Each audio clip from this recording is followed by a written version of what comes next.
Welcome to the Bible Breakdown. No fluff, no tradition, just verse by verse clarity. Today we're looking at Commandment 8 in our 10 Commandments series. Thou shalt not steal.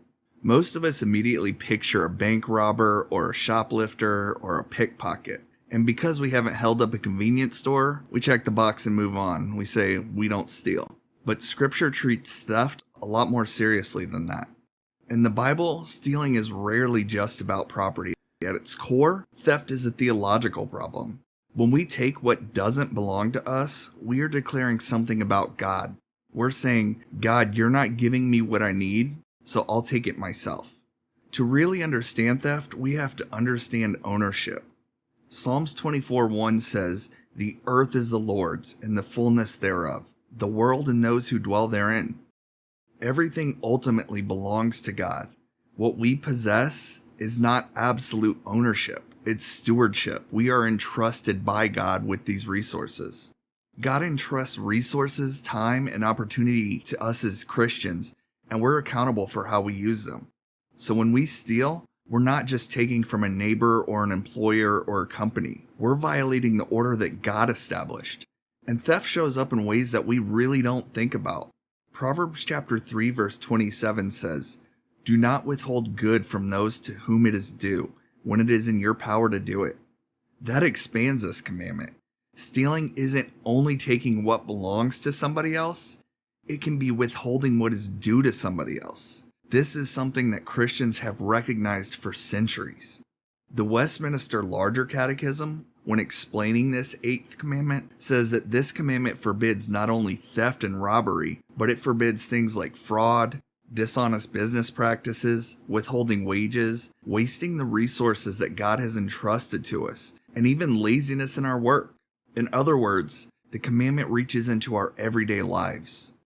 Have you ever stolen from your employer by scrolling through your phone while you were being paid to work? Have you taken credit for work that somebody else actually did without speaking up and giving them the credit? Have you downloaded anything that you knew you were supposed to pay for? Have you withheld generosity when you had the clear means to help somebody? Sometimes we break this commandment actively by taking what isn't ours, but other times we break it passively by refusing to give what justice or love requires of us. Most of us haven't ever robbed a bank, but most of us have also robbed minutes, opportunities, or responsibilities. Sometimes theft isn't loud or obvious. Sometimes it just looks like our indifference. James gives a powerful example of this in James chapter 2 verses 15 through 16. This verse says, "If a brother or sister is poorly clothed and lacking daily food, and one of you says, 'Go in peace, be warmed and filled,' without giving them the things needed for the body, what good is that?" In other words, it's possible to recognize a need and have the ability to help and still walk away empty-handed.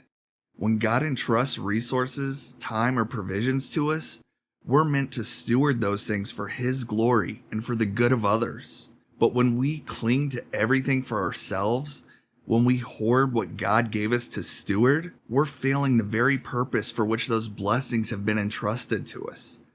Sometimes the 8th commandment is broken not by taking something, but by refusing to release what God has placed in our hands to somebody else. And the prophet Malachi takes this principle even further. In Malachi chapter 3 verse 8, God asks a question. He said, "Will a man rob God?" And Israel was like, "How have we robbed you?" And God points to their withholding of offerings that were meant for the temple and the work of the Lord. The issue wasn't just money, it was trust. They were keeping for themselves what God had told them to give. And if we're honest, we often do this too. We enjoy God's world, we breathe His air, we get His blessings and His provisions, and yet we live as if everything exists for us and around us. By that standard, every one of us has something of a thief's heart. And if the story ended there, we would all be condemned. Under Old Testament law, a thief was required to restore 4 or 5 times the amount of what he stole. But what do you repay when the offense is against God Himself? The debt is impossible, but this is where the gospel enters the story. When Jesus Christ was crucified, He was hung between 2 criminals. Luke tells us that they were thieves. Jesus was literally hanging between 2 thieves. And while one thief mocked him, the other recognized who Jesus truly was, and he said, "Remember me when you come into your kingdom." And Jesus said, "Today you will be with me in paradise." That thief had nothing to repay, no restitution, no ability to fix what he had done, but Christ bore the judgment that he deserved. And the gospel does something amazing. It doesn't just stop the thief, it transforms him. Ephesians chapter 4 verse 28 says, "Let the thief no longer steal, but rather let him labor, doing honest work with his own hands, so that he may have something to share with anyone in need."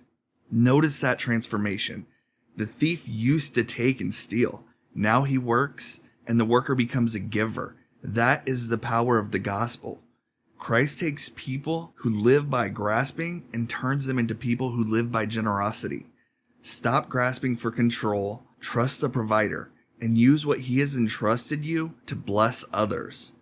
I'll see you in the next breakdown. Thanks for watching.